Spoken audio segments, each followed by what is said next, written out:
এ দুনিয়ার আত্মবলা মানুষ শুনে রাখো, আল্লাহ পাক তোমাদেরকে সতর্ক করতেছেন, ইন্নাস সামআ ওয়াল বাসারা ওয়াল ফুয়াদা, তোমাদের শ্রবণ শক্তি, তোমাদের দৃষ্টি শক্তি, তোমাদের উপলব্ধি শক্তি, তোমাদের আকল, তোমাদের বুদ্ধি বিবেক, কুল্লুন উলাইকা কানা আনহু মাসউলা, সকলেই আল্লাহ পাকের কাছে জিজ্ঞাসিত হবে। সুবহানাল্লাহ, জোরে বলেন সুবহানাল্লাহ।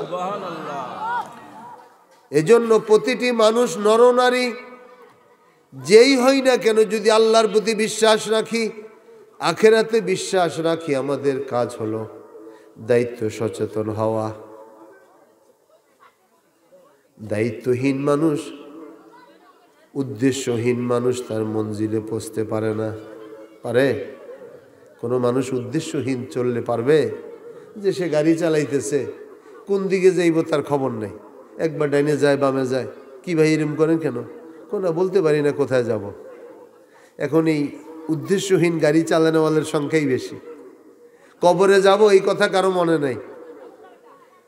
হ্যাঁ, পুলসিরাত 30,000 বছরের রাস্তা পার হতে হবে, এটার খবর কারো নাই।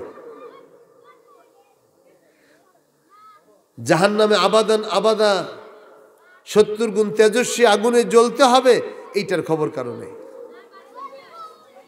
এখান থেকে বসে ইউরোপে কি হচ্ছে, আমেরিকায় কি হচ্ছে, লন্ডনে কি হইতেছে, সব বসে মোবাইলের মাধ্যমে খবর নেয়। কিন্তু আপনজন 3.5 হাত মাটির নিচে ঘরের পার্শ্বী কবরস্থানে শুয়ে আছে, এখন পর্যন্ত কোনো খবর নিতে পারে নাই। ঠিক কিনা? এই জন্য এই অবস্থাটা শুধু তাদেরই হয়েছে না, আমাদেরও হবে। কি হবে কি হবে না? তাহলে দায়িত্বশীল হতে হবে। পশু, গরু, এটা দায়িত্বহীন, কারণ তার তো আর দায়িত্ব নাই।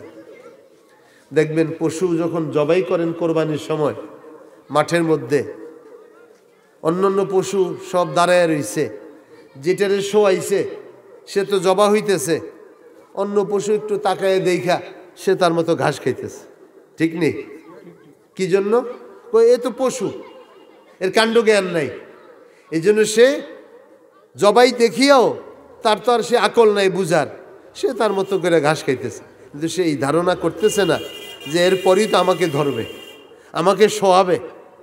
এই ধারণা তার না থাকাতে সে দিব্যি তার আপন মনে ঘাস খেয়ে যাইতেছে, কিছুক্ষণ পরেই তাকে ধরবে, কিন্তু সে জানে না। তো এখন আজরাইল আলাইহিস সালাম প্রতিদিন আমার বাসায় 5 বার আসতেছে। আমার বাবা চলে গেছেন, মা চলে গেছেন, বড় ভাই চলে গেছেন, আশেপাশে মুরব্বীরা চলে গেছেন, আমি পশুর মতো একটু দেখা, যাক উনি মারা গেছে, ভালোই হয়েছে, উনি শুক্রবার দিন মারা গেছে, যাক নামাজের মধ্যে মারা গেছে, যাক বিছনার মধ্যে পইরা মরে না, এমনি একদিনই মারা গেছে, স্ট্রোক করছে, ভালোই হয়েছে, এগুলি বললা টইল্লা নিজে যে কবরে যাইতে হবে এটার আর খবর নাই। এই জন্য আল্লাহর নবী মুহাম্মাদুর রাসূলুল্লাহ সাল্লাল্লাহু আলাইহি ওয়াসাল্লাম ইরশাদ করেন, আল কাইয়িসু মান দানা নাফসাহু ওয়া আমিলা লিমা বা'দাল মাউত। মনে রাখবা, দুনিয়ায় যারা বুদ্ধিমান মনে করো, নিজেদেরকে অনেক কিছু ভাবো, তারা সব বোকা। বোকার স্বর্গে বসবাস করো। ক্ষমতা ক্রেয়া থাকো, বছর বছর থাকবা, মনে করছো কেউ ক্ষমতা নিতে পারবে না। ক্ষমতা নিতে আধা ঘন্টাও সময় লাগে নাই। ঠিক নেই? এই জন্য এগুলো শিক্ষা নাও, ইতিহাস থেকে শিক্ষা নাও, অতীত থেকে শিক্ষা নাও। ফেরাউন, হামান, কারুন, সাদ্দাত, দুনিয়া অনেক আসছে, তারা এখন ইতিহাসের আস্থা করে নিক্ষিপ্ত হয়েছে।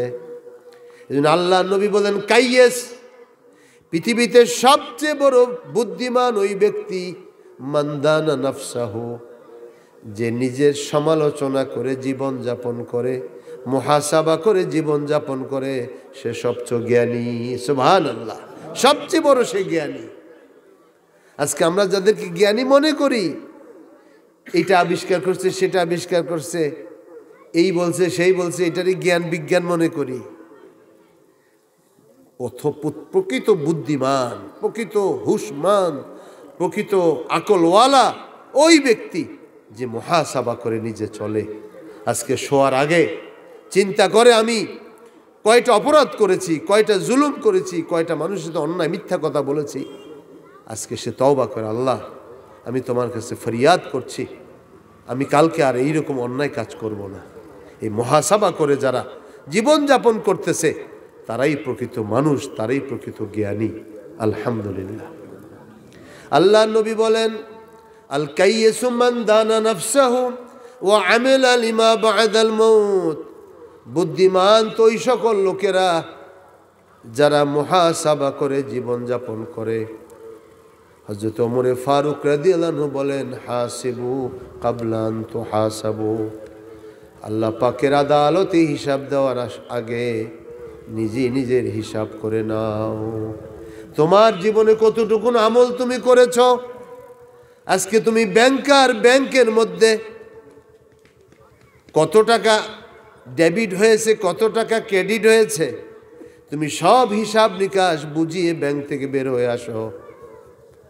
আল্লাহ রব্বুল ইজ্জতুল জালাল তোমার জন্য তো এখানে ব্যাংকার বসায় রাখছে। প্রতিদিন তোমার কি আর্ন হইতেছে, কি ব্যয় হইতেছে, কোনটা গুনাহ হইতেছে, কোনটা নেক হইতেছে, সব ফেরেশতারা লিপিবদ্ধ করে রাখতেছে। এর জন্য আল্লাহ নবী বলেন, আল কাইয়্যিসু মান দানা নাফসা। ওই ব্যক্তি সবচেয়ে বড় বুদ্ধিমান যে মুহাসাবা করে জীবন যাপন করে। জিনু ক্বাবলা আন তুজানু। ওজনের পাল্লায় উঠার আগে মাওলার দরবারে নিজে নিজেকে ওজন করে নাও। তোমার আমলটা কেমন হইতেছে তুমি দেখো। যদি তুমি দুনিয়ায় আজকে অন্যায় করে থাকো, দুনিয়ার আদালতেও তুমি আসামি হইয়া যাও। হয় না? হয় না? কি কথা বুঝতেছেন তো?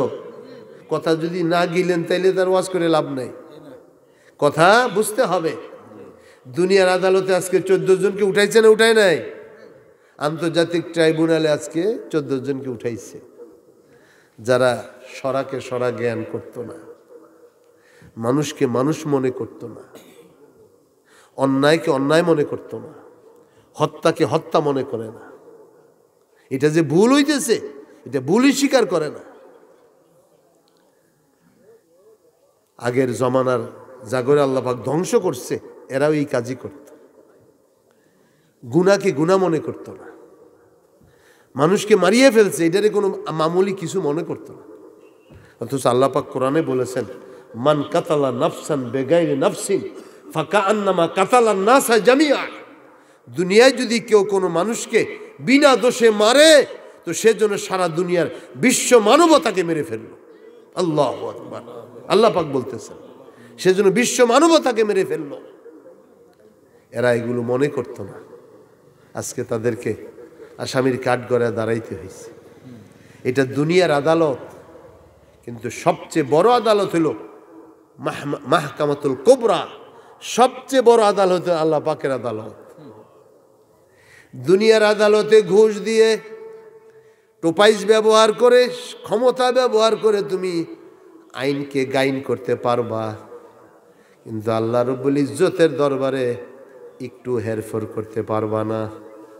ওইখানে আল্লাহ পাক এরকম যখন কুরসিতে বসবেন, বিচারকের কুরসিতে আল্লাহ পাক বসবেন, যখন কিয়ামতের দিন হাকিম হবেন, আল্লাহ পাক বসে বলবেন, মা ইউবাদদালুল কাউলু লাদাইয়া ওয়া মা আনা বিযাল্লামিন লিল আবিদ। বলেন সুবহানাল্লাহ। আল্লাহ পাক বলবেন, মা ইউবাদদালুল কাউলু লাদাইয়া। এ আল্লাহর বান্দা বান্দিগণ, যারা আজকে আমার সামনে ফয়সালা নিতে এসেছো, জীবন সাধনার ফয়সালা তোমরা যারা নিতে এসেছো, মনে রেখো লা ইউবাদদালুল কাউলু লাদাইয়া। আমার কাছে কোনো কিছু হেরফের হবে না, বদল হবে না, তাবদিল হবে না। তুমি যা কিছু করেছো তাই এখানে পেয়ে যাবে। মা ইউবাদদালুল কাউলু লাদাইয়া, আমার কাছে কোনো কথার তবদিল হবে না, হেরফের হবে না, পরিবর্তন হবে না। তুমি যা করেছো আজকে দুনিয়া মনে করেন উকিলরা পয়সা দিছেন মোসাবিদার মধ্যে ঘুরে লিখিয়ে দিছে যাতে আসামি বেঁচে যায়, আসামি খালাস পেয়ে যায়, আছে না নাই? দুনিয়ার উকিলের কাছে গেলে সিনিয়র যারা উকিল ক্রাইমের মামলা যারা করে তাগো কাছে গেলে দেখবেন ঘটনাটারে ঘুরাইয়া হালকা করিয়া লেখে। ওই মোসাবিদার উপরই আসামির শাস্তি হালকা হয় বা ভারী হয়। তা আল্লাহ পাক বলবেন, বান্দারে দুনিয়াতে তোমার যা আমল করেছ, আজকে এখানে কোনো উকিল দিয়ে কোনো কাউকে দিয়ে আমার এখানে কোনো কিছু বদল করা যাবে না। তুমি তোমার 60-70 বছরের জীবনে বালেগ হওয়ার পর থেকে মৃত্যুর আগে হুঁশ যাওয়ার আগ পর্যন্ত তোমার যা কিছু তুমি করেছ, ভালো করেছ মন্দ করেছ, সমাজপতি সমাজের জন্য করেছ, দেশের নির্বাহী দেশের জন্য করেছ, ন্যায় করেছ অন্যায় করেছ, আমি মাওলার কাছে এখন আর বদল করা যাবে না, সব লিপিবদ্ধ হয়ে গেছে।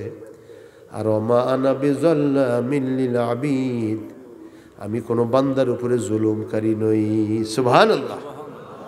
এজন্য ভাইরা, বাবাজিরা গো, মা বোনরা গো, বাসায় কাজ রেখে জানালার পাশে বসেন, আল্লাহর পক্ষ থেকে, রসুলের পক্ষ থেকে, ওলামায়ে কেরামের জবান থেকে মেসেজগুলো শুনেন, শুনে আমরাও আমল করি, আপনারা আমলের নিয়ত করেন, কেউ দুনিয়াতে থাকবো না।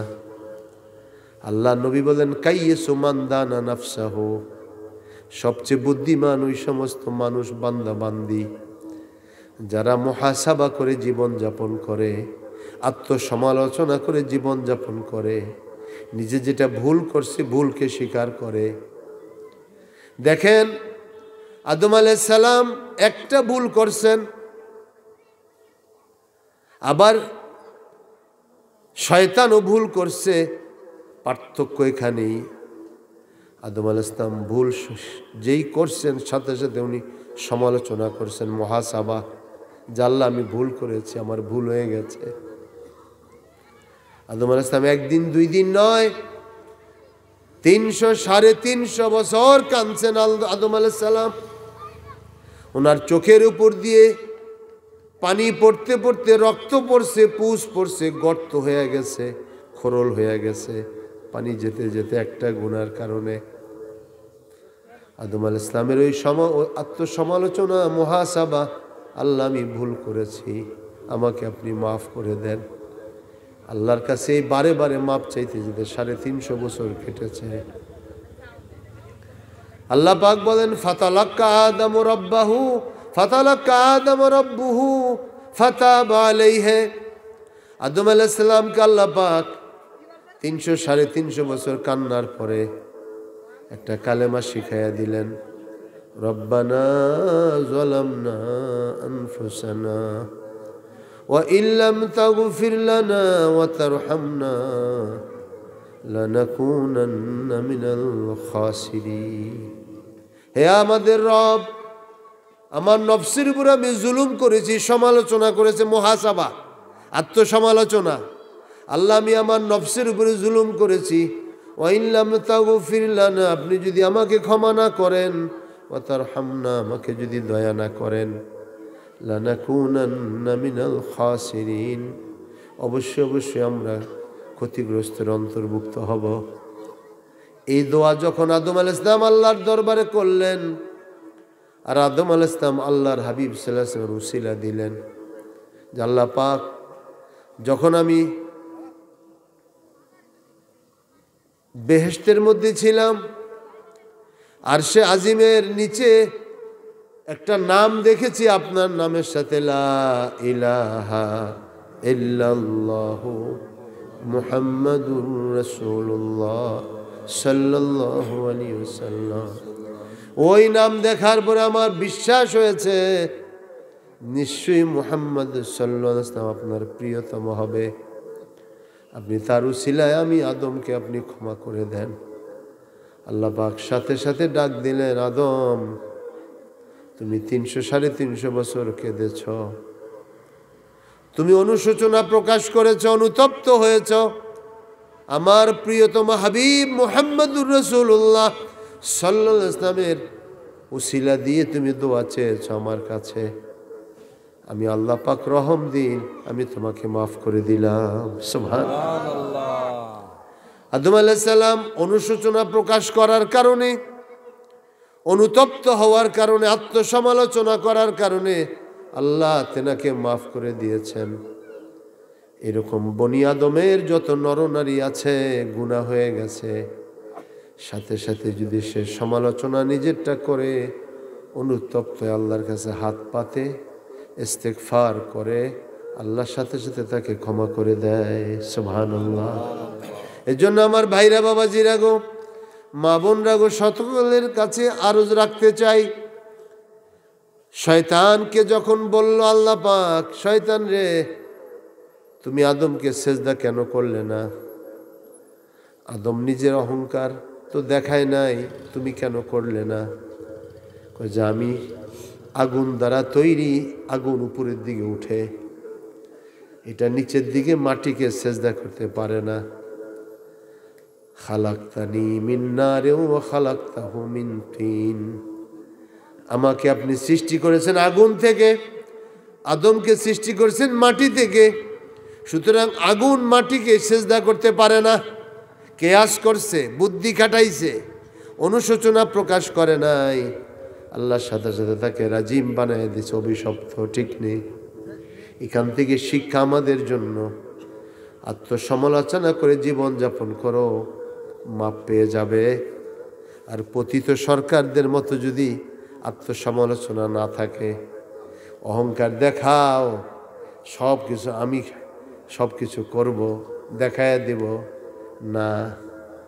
আল্লাহ পাকের ধরা সবচেয়ে বড় ধরা, দুনিয়াতেও আখিরাতেও। জের কোথায় কেউ জানে না, এটা জের কোথায় কেউ জানে না।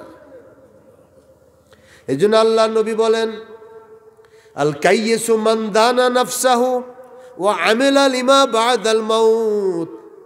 সবচেয়ে বুদ্ধিমান নরনারী, ইমানদার ওই সমস্ত মুসলমান নরনারী যারা আত্মসমালোচনা করে জীবন যাপন করে, ভুলগুলো শুধরিয়ে নেয়।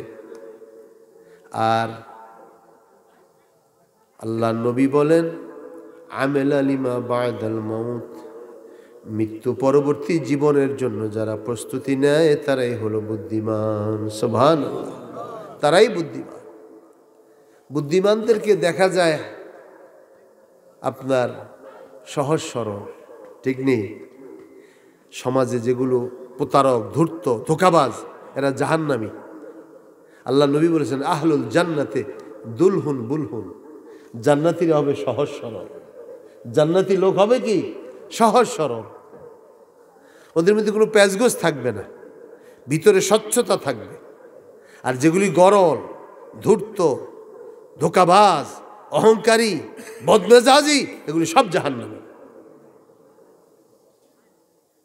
এই জন্য আল্লাহ নবী বলেন, আহলুল জান্নাতে দুলহুন বুলহুন, জান্নাতি মানুষ সহজ সরল হবে। জান্নাতি মানুষের ভিতরে কোনো প্যাচ থাকবে না। জান্নাতি মানুষ কখনো আরেকজনের জমি রেকর্ড করে নিজের নামে নিবে না। জান্নাতি মানুষ কখনো অন্যায়ভাবে মানুষের বিরুদ্ধে মামলা ঠুকবে না। জান্নাতি মানুষ কখনো কারো আইল ঠেল্লা নিজের মধ্যে নিবে না। জান্নাতি মানুষ কখনো আরেকজনের ক্ষেতের মরিচ ছিঁড়িয়া নিবে না।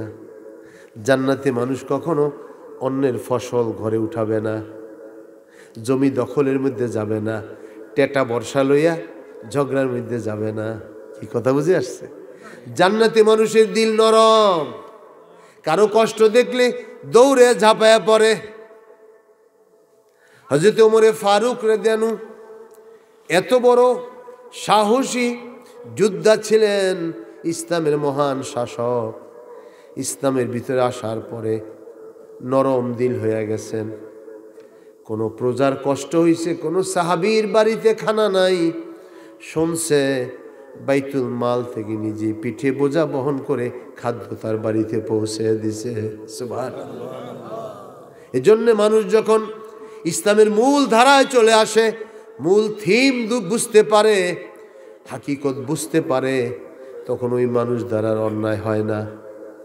এজন্য নবীজি বলেন, আমেলা লিমা বাদাল মাউত, মৃত্যু পরবর্তী জীবনের জন্য যারা প্রস্তুতি নিতেছো তোমরাই সফল কাম, তোমরাই বুদ্ধিমান। আর যারা আখেরাতের প্রস্তুতি নাই। কোত্থেকে পয়সা আনলো, কোত্থেকে খাইলো, কোত্থেকে মাইরে আনছে, খবর নাই। খালি গ্রহণ করলো আর খাইলো, যা ইচ্ছা তাই করলো। কয় না, এরা কখনো বুদ্ধিমান নয়। আল্লাহ নবী বলেন, লান তাজুলা কাদাম ইবনে আদামা, বনি আদম কদম নাড়াইতে পারবে না হাসরের ময়দানে, হাত্তা ইউসআলান আরবাইন, 4টা প্রশ্নের জবাব দেওয়া ছাড়া। আন উমরিহি ফিমা আফনা, তার জীবনের হায়াতের সময় কোন কাজে ব্যয় করছে, কোন কাজে ব্যয় করছে। এটা আল্লাহ পাক জিজ্ঞাসা করবেন, এ আল্লাহর বান্দা বান্দি, 60 বছর 70 বছর 80 বছর হায়াত পাইছো, বালেগ হওয়ার পর থেকে মৃত্যু পর্যন্ত কি কাজে হায়াতের সময় নষ্ট করছো।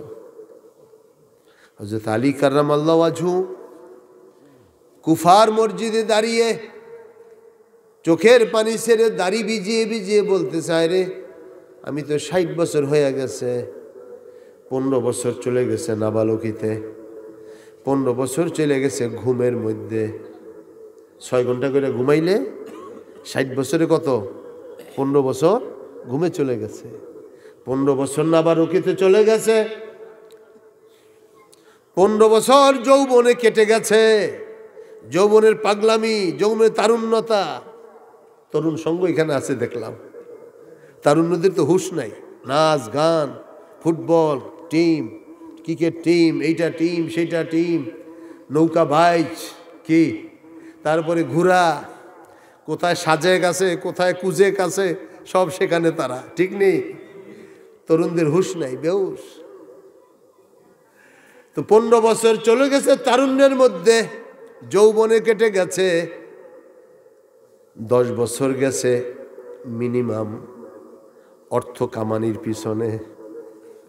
যারা লন্ডনে যায় তারা 10 বছরে পারে না, আরো টাইম লাগে, ঠিক নেই। শুধুমাত্র এখানে আইসা ফুলসাইনের কোনার মধ্যে একটু দোতলা বাড়ি করার জন্য 30 বছর লন্ডনের ওয়েটার হিসাবে কাজ করছে,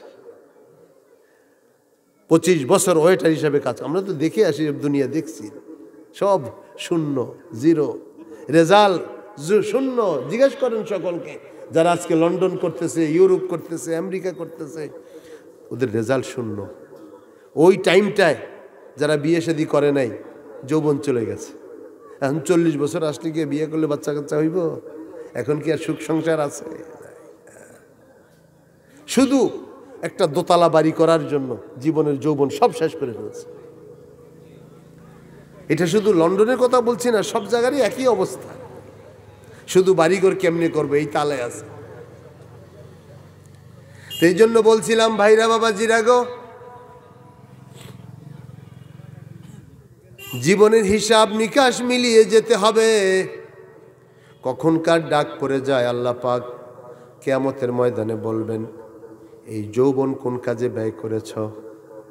ধরলাম 10 বছর দুনিয়ায় টাকা কামানোর পিছনে ঢালছেন, 5 বছর আলী রাদুন হিসাব মিলাইতে আলী কাররামাল্লাহু ওয়াজহু 5 বছর অসুখ বিসুখে চলে গেছে।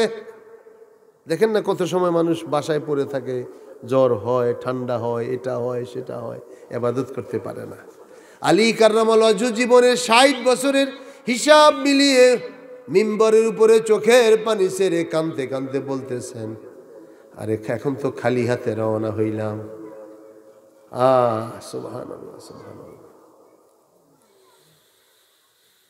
মানুষের জীবনের সবচেয়ে বড় দামি জিনিস হলো সময়। সময় কেটে যাচ্ছে কিভাবে খেয়াল করি না। নিজের গুনাহের জন্য আল্লাহর কাছে মুহাসাবা করি না, মনে করি আল্লাহ এমনি মাফ করে দিব না। রে ভাই, আল্লাহর কাছে চোখের পানি ফেলতে হবে। হযরতে সাহাবায়ে কেরাম রিদওয়ানুল্লাহ আজমাইন রাতের শেষ প্রহরে আর ঘুমাইতেন না, নবীর মসজিদে চলে আসতেন। নবীজিও হুজরার ভিতরে সেজদায় পড়ে থাকতেন, সাহাবারাও পড়ে থাকতেন। সুবহানাল্লাহ। তারা তাদের জীবন গঠন করে গেছে, আল্লাহর কাছে তওবা ইস্তেগফার করে গুনার ক্ষমা চেয়ে জান্নাতি হয়ে কবরে গেছে। এজন্য আল্লাহ পাক সুবহানাহু ওয়া তাআলা হাশরের ময়দানে যখন উপস্থিত করবেন, জিজ্ঞাসা করবেন, ফিমা আফনা, জীবনে হায়াত কোন কাজে নষ্ট করেছো রে বান্দা বান্দি? হিসাব তোমারও মিলাইয়া দেখো। আলী যদি 60 বছরের হিসাব মিলাইতে পারে, তুমি তো 70 বছর কাটছে, তোমারও তো 50 হয়েছে, তোমারও তো 40 হয়েছে, তোমারও তো 60 হয়েছে। তুমি মিলাইয়া দেখো তোমার জিন্দেগির কি কাজ তুমি করেছ। অনেক মানুষ আছে এখনো সূরা ফাতিহাটা সহি করে পড়তে পারি না, আছি না নাই? অনেক মানুষ আছে এখনো কোরআনের 4টা সূরা যেটা দিয়ে নামাজ মিনিমাম পড়ি আমরা, 4টা সূরাও সহি করে পড়ার খেয়াল রাখি না। বহু মানুষ আছে এখনো নামাজের তসবিহগুলো সুন্দরভাবে পড়তে হয়, পড়তে পারি না। বহু মানুষ আছি কোরআন শরীফ জীবনও পড়ার কোনো সুযোগ হই নাই। কত মানুষ আছি কখনো আল্লাহর জিকির করি না। হ্যাঁ, পাওটাও ধুইয়া না ধুইয়াই বিছনায় গিয়ে শুয়ে থাকে। বহু মানুষ আছে বিড়ি সিগারেট খাইয়া মুখের এমন দুর্গন্ধ করে রাত্রে শুয়ে থাকে, সকালে উঠে কোনো ব্রাশ নাই, মেসওয়াক নাই, কিচ্ছু নাই। আবার বাইরে ছাগল গরু লইয়া বাইরে গেছে, দোকানে গিয়ে বৈশা গেছে, আর দোকানে গিয়ে আড্ডা মারতেছে। এইভাবেই তো সমাজ চলতেছে মানুষ। এই জন্য আল্লাহ পাক বলেন কিয়ামতের ময়দানে তোমরা জিজ্ঞাসিত হবে। নবীজি ইরশাদ করতেছেন, 1 নম্বর হলো ফি মাফনা, তোমার হায়াত কোন কাজে ব্যয় করেছো, আল্লাহর কাছে জবাব দিতে হবে। 2 নম্বর আন শাবাবি ফি মাবলা, তোমার যৌবন কোন কাজে তুমি নষ্ট করেছ, তোমার যৌবন কোন কাজে নষ্ট করেছ। আল্লাহ নবী ইরশাদ করতেছেন, যৌবনের যে সময়টা তুমি পাইছো ওই সময় কি 5 ওয়াক্ত নামাজ পড়ছো, নাকি শরীর যখন দুর্বল হয়ে গেছে 60-এর কোটায় গেছো তখন মসজিদে গেছো? আল্লাহ পাক জিজ্ঞাসা করবেন। এই জন্য যৌবনটা বড় দামি রে ভাই। দার জওয়ানি তওবা করদান শিওয়ায়ে পয়গম্বরি, ওয়াক্তে পীরি গরগে জালেম মিশাওয়াদ পরহেজগারি। যারা যৌবনকালে ইবাদত করে এটা পয়গম্বরি সুন্নত। সুবহানাল্লাহ। বুড়া কালে তো জালেম ও তসবিহ লইয়া মসজিদে গিয়ে বসে থাকে, কি ঠিক নেই? চুহা, ইঁদুর, বিড়াল, বহু জায়গার ইঁদুর খেয়ে এখন হজে চলছে। কি কথা বুঝে আসছে? এখনকার বিড়ালেরা বহু জায়গার অমুকের জমি খাইছে, অমুকের দোকান খাইছে, অমুকের ব্যবসা খাইছে, অমুকের কন্ট্রাক্টদারি খাইছে, অমুকের শেষ করছে। কইরা এখন বড় তসবিহ লইয়া বড় জুব্বা লইয়া, দেখেন না মক্কা শরীফ এখন জুব্বা গাদ দিয়ে আছে না নাই? মক্কা শরীফের জুব্বা এগুলো তাকওয়ার জুব্বা না, এগুলো সৌদি আরবের জুব্বা। মিয়া এই সমস্ত জুব্বা যারা গায়ে দেয় এখানে সঠিক মুসলমান না। এরা ওই জামা গায়ে দিবেন যেটা আপনার আপন পীর মুর্শিদ গায়ে দিছে, আপন দেশের অলি বুজুর্গেরা গায়ে দিছে, এটা অরিজিনাল জামা। সৌদি আরবে জামা নিয়ে আসে, লাল রুমাল নিয়ে আসে, আর একটা কালো একাল নিয়ে আসে, ওইটা বাইন্দাবাজ তসবি নিয়ে প্রথম কাতারে চলে যায়। আসেনি? এটা শেষ জমানার কাজ।